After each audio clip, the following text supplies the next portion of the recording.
What's going on, sports card hobby family? It is another day. It is another sports card video. We're back. We've got football going on this weekend. It's a wild weekend of football. I hope you all are having an amazing time.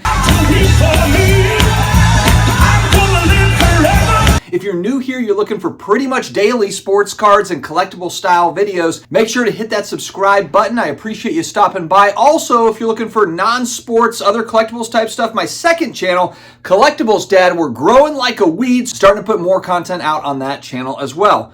PC card of the day just got back. Marcus Colston, The Quiet Storm for the New Orleans Saints. This is a 2015 Violet Mosaic Prism. You know how I am about the Prism stuff. I really love these cards, and for Colston, this stuff is pretty inexpensive. I think this might have been a $6 card or a $10 card, and it came back in SGC 10. Love it. Today we're going to talk about the next generation. Are they going to care so much about values and so forth, and how is it going to evolve to that next generation when we're talking about sports cards and collectibles? Before I dive in though, huge thanks to today's video sponsor, DC Sports 87. You might want to sell on eBay, but you don't feel like doing all the packing and the shipping and the listing and all the stuff that goes into it. You can just pack it all up, send it off to DC Sports 87, and they will take care of the rest for you. Easy payouts within one business day. They shoot it off to you. It's all good. So check out DC Sports 87. Like I always do, in the shower thinking about different hobby topic type things. Oh, fake, y'all busters. What? Huh, blah, blah. Yeah, y'all don't even belong in the hobby. Y'all don't even really have your own PC. Blah, blah. What you gonna do? Huh.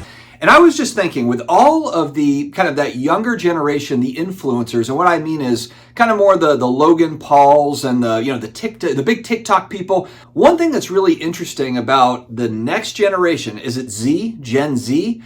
The next generation, it seems to me, and tell me if I'm wrong in the comments, but it just seems to me like it's more normal to own, graded Pokemon card, or to own, sealed Pokemon product, or sports cards or sports memorabilia and that sort of thing with the next generation. If you talk to the average person that's Gen X, or I'm like the oldest millennial, I'm like the Gandalf of millennials. I'm an old millennial. But if you said, hey, I'm putting some money into sealed product for trading cards, they'd look at you like, why? Why are you doing that? Well, what are you talking about?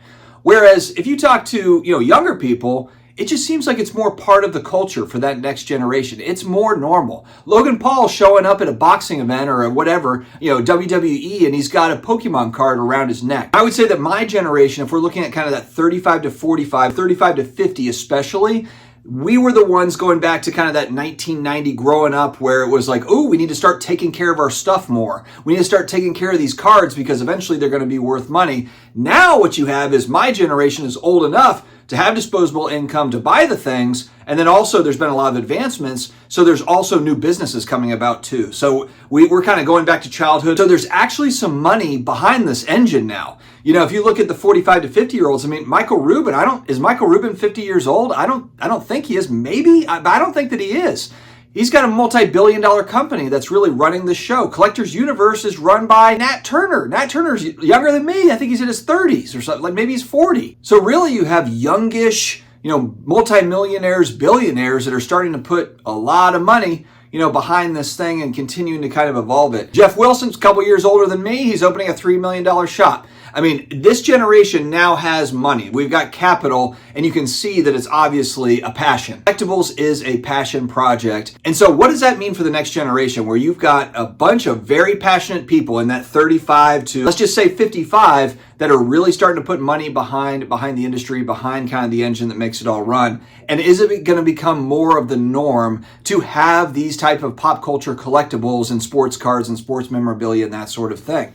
I think yes. I think the answer is yes to this. I think obviously you're always going to have your traditional investments, whether it be stocks, bonds, real estate, or whatever. That's kind of the framework, the foundation. But I don't think it's going to be odd for a guy next generation to tell the girl he's dating, I've got $10,000 of sealed Pokemon boxes, and I don't think she's going to be like, whoa, weirdo.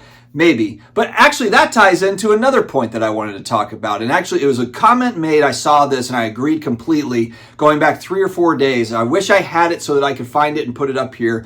But it was making the point, and it is correct, that young males especially are not as quick, not as excited to jump in and get married these days and or have kids. And maybe that's the same for females as well. I don't have all the polls and the studies, But I know for certain for males, it kind of feels like that. And to be honest, you can't really blame them. If you go back to the 90s, there's that famous picture. I don't know if it's a made up picture. I think it's real that people use in memes. And it's the dividing up of the Beanie Babies from these 90s divorces.